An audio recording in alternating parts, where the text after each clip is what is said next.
Peoples party रहनुमाओं समेत 172 अफराद में से किसका नाम ईसीएल में से निकलेगा? कौन पासपोर्ट के इस्तेमाल से महरूम रहेगा? विफाकी काबीना के इजलास में अहम फैसले। वजीर इत्तलात फवाद चौधरी कुछ देर बाद विफाकी काबीना के इजलास के हवाले से मीडिया को ब्रीफिंग देंगे।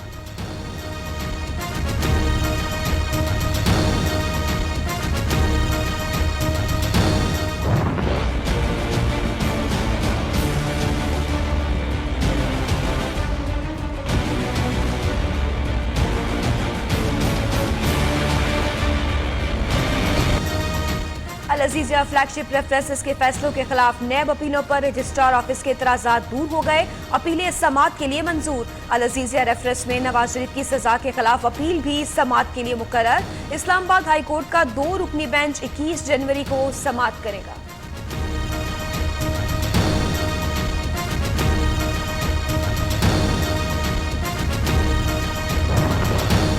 कौम मुझे अच्छी तरह जानती है, दुश्मनों ने मेरा नहीं मुल्क की तरक्की का रास्ता रोका। नवाज शरीफ की कोट लखपत जेल लाहौर में मुलाकात के लिए आने वाले रहनुमाओं से मुलाकात में गुफ्तगू। सेनेटर मुशाहिदुल्लाह ने कहा कि मियां साहब आपको मुल्क सिराते मुस्तकीम पर चलाने की सजा दी गई। साबिक वजीर आजम से मरियम नवाज और शरीफ खानदान के दीगर अफराद की भी मुलाकात। नवाज शरीफ परवेज रशीद और ख्वाजा आसिफ से भी मशवरे करते रहे।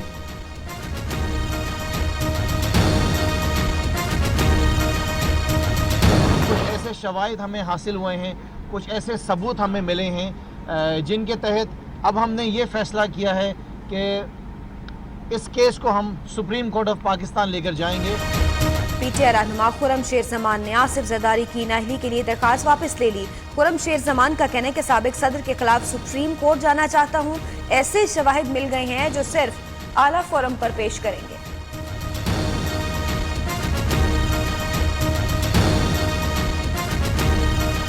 पाकिस्तान तहरीक इंसाफ के नाम पर पाकिस्तान भर में कुल 26 बैंक अकाउंट हैं, 26। और पाकिस्तान तहरीक इंसाफ ने अपनी जो एनुअल रिपोर्ट, अपनी जो बैलेंस शीट, अपनी जो दस्तावेजात इलेक्शन कमीशन को जमा कराए, उसके तहत उन्होंने सिर्फ अपने 8 अकाउंट्स डिक्लेयर किए थे। सिंध हुकूमत का स्टेट बैंक की रिपोर्ट का मामला सेनेटर कौमी असेंबली में उठाने का ऐलान। मुशीर इत्तलात मुर्तजा वहाब का कहना है कि स्टेट बैंक की रिपोर्ट ने तहरीक इंसाफ की नाअहल हुकूमत का भांडा फोड़ दिया। अब उन्हें अखलाकी तौर पर मुस्ताफी हो जाना चाहिए।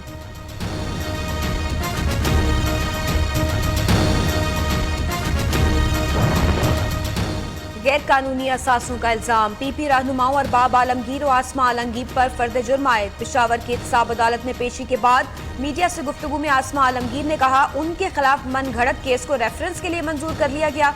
हुकूमत ने एहतसाब को मुखालिफिन के लिए इस्तेहसाल का जरिया बना लिया। चौधरी निसार की पंजाब असेंबली की रुकनीत खत्म करने के लिए दरखास्त समाअत के लिए मंजूर। हल्फ न उठाना क्या अवामी नुमाइंदगी एक्ट की खिलाफ वर्जी नहीं?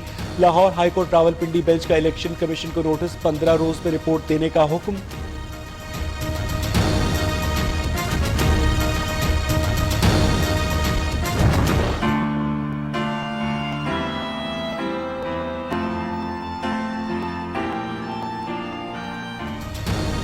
राव अनवार का नाम ईसीएल से निकालने की दरखास्त मुस्तरद। चीफ जस्टिस साकिब निसार ने रिमार्क्स दिए राव अनवार मुल्क से इसलिए जाना चाहता है लूटा हुआ माल वहां जमा करे। चीफ जस्टिस ने इस्तफसार किया कि राव अनवार बरी कैसे हो गया। वकील ने बताया कि वो जमानत पर है। सुप्रीम कोर्ट में प्राइवेट स्कूल्स की फीस से मुताल्लिक केस की समाअत। चीफ जस्टिस साकिब निसार ने करार दिया कि फीसों में 20% कमी का इतलाक 5000 से ऊपर फीस पर होगा। 5000 फीस 20% कमी से मुस्तस्ना होगी। समाअत आइंदा हफ्ते तक मुलतवी।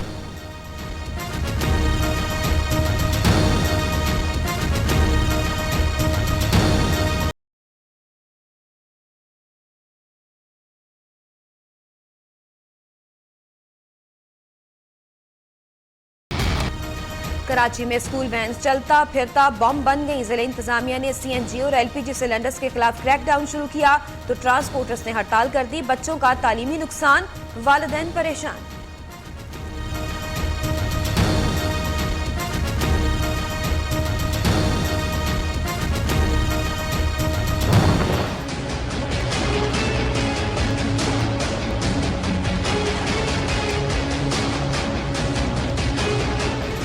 कराची तक खैबर हर कोई दे रहा है गैस की दुहाई। शदीद सर्दी में गैस लोड शेडिंग ने आवाम का जीना मुहाल कर दिया।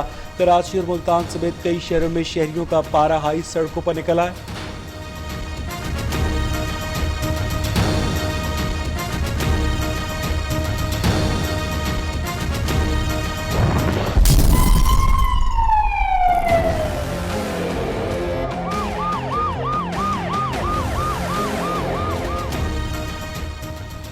सादिकाबाद में 36 इंच कतर की गैस पाइपलाइन धमाके को 30 घंटे बाद मुरम्मत का काम मुकम्मल। गैस की सप्लाई बहाल करने का काम जारी। 2 रोज तक पंजाब और खैबर पख्तूनख्वा में सनती पहिया जाम रहा।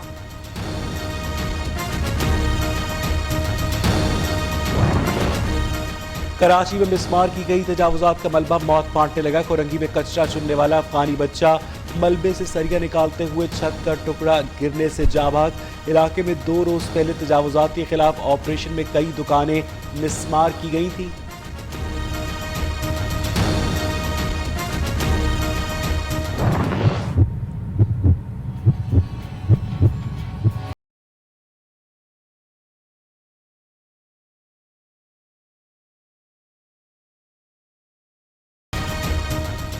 न्यूज़ की कोशिशें रंग ले आई। दिल के मरीजों के लिए स्टंट्स की खरीदारी करने के लिए महकमा सेहत पंजाब ने मंजूरी दे दी।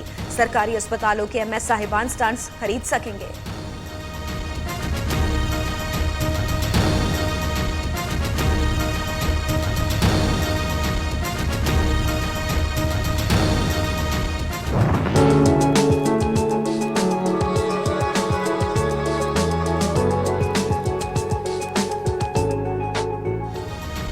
मुल्क के बेशतर इलाकों में आज से बारिश और पहाड़ों पर बर्फबारी का आगाज होगा। जनूबी पंजाब में कल से बादल खुलकर बरसेंगे। मरी, गलियात, सवात, चित्राल, मालम जब्बा और कश्मीर में बर्फबारी की पेशगोई।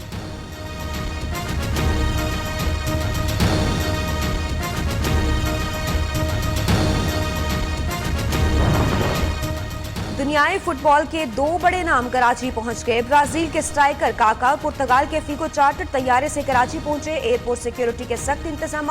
स्टार फुटबॉलर्स आज शामी लाहौर का भी दौरा करेंगे।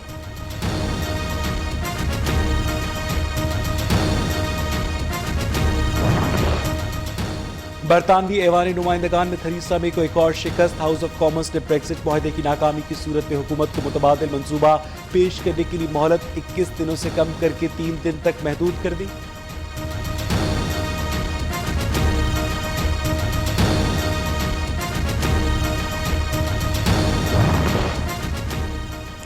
डेमोक्रेट्स ने अमेरिकी सदर को दीवार की तामीर के लिए फंड्स मांगने पर लाल झंडी दिखा दी। मुज़ाकरात के दौरान इनकार पर डोनाल्ड ट्रंप वॉकआउट कर गए। ट्रंप के साथ मुलाकात वक्त का ज़या था। स्पीकर नैंसी पेलोसी और सेनेटर चैक शुमर का ट्वीट। मैं आपको बताया कि वजीर आजम इमरान खान की जेर सदारत वफाकी काबीना का इजलास। सराय के मुताबिक बिलावल भुट्टो और मुराद अली शाह का नाम एग्जिट कंट्रोल लिस्ट से निकालने का मामला मौखर कर दिया गया है। मामले पर सुप्रीम कोर्ट ऑफ पाकिस्तान के तहरीरी फैसले का इंतजार किया जाएगा। नाम ECL से निकालने का मामला आइंदा इजलास में दोबारा जेर गौर आएगा। जराये का कहना है कि काबीना ने मुख्तलिफ इदारों के सरबराहान की तकर्रुरी की भी मंजूरी दे दी है। काबीना इजलास में गुज़िश्ता इजलास के फैसलों पर अमल दरामद का भी जायजा लिया गया है। मजीद भी आपको तफसीलात देंगे वज़ीर आज़म इमरान खान की ज़ेर सदारत वफाकी काबीना के इजलास के हवाले से, जिसमें ज़राए के मुताबिक बिलावल भुट्टो और मुराद अली शाह का नाम ECL से निकालने का मामला मौखर कर दिया गया है। मजीद तफसीलात क्या है नुमाइंदा न्यूज़ शहबाज अहमद हमें आगाह करेंगे। बताइएगा शहबाज, इस इजलास के हवाले से ताज़ा तरीन अपडेट्स। जी बिल्कुल फौरन वफाकी काबीना का अहम इजलास जो है अब से कुछ देर कब खत्म हुआ है, जिसमें 26 नकाती एजेंडे पर जो है वो गौर किया गया। और जो सबसे इम्पोर्टेंट जो बात थी वो ये था कि जो ECL में नाम थे उनका जो है रिव्यू रिपोर्ट जो है वो काबीना को पेश कर दी गई है। और सुप्रीम कोर्ट के जो अहकाम थे कि मुराद अली शाह और बिलावल भुट्टो का नाम ECL से निकाला जाए। काबीना इस मामले पर गौर किया। हमारे ज़राए ने कंफर्म किया है कि काबीना ने फैसला किया है कि इस मामले पर अब जो सुप्रीम कोर्ट का जो फैसला था उसे तफसीली फैसले का इंतजार किया जाएगा और जैसे तफसीली फैसला मौसूल होगा उसके बाद उनका नाम जो ECL से निकाला जाएगा। लेकिन जो आइंदा हफ्ते काबीना का इजलास होगा उसमें जो है इस बात को फिर जो है वो ज़ेरे गौर लाया जाएगा और अगले आइंदा इजलास के एजेंडे में इस बात को देखा जाएगा। उससे कल और सुप्रीम कोर्ट का फैसला आ जाता है तो वो काबीना के आइंदा इजलास में पेश किया जाएगा। तो उसके अलावा 26 नकाती एजेंडे पर जो है वो गौर किया गया और जो CCI का जो इजलास हुआ था उसके हवाले से जो है वो उसके फैसलों की तौसीक की गई है और जाहिर है कि मुख्य इदारों के प्रधान के तकर्रुर की भी काबीना ने जो है वो मंजूरी दे दी और काबीना मुल्क की मईशी माशरत हाल का भी जायजा लिया गया और मजीद फैसलों के हवाले से अब से कुछ देर के बाद ज़ेर-ए-इत्तलात फवाद चौधरी मीडिया को आगाह करेंगे। शुक्रिया शहबाज, आपने अभी तक की तफसील से आगाह किया।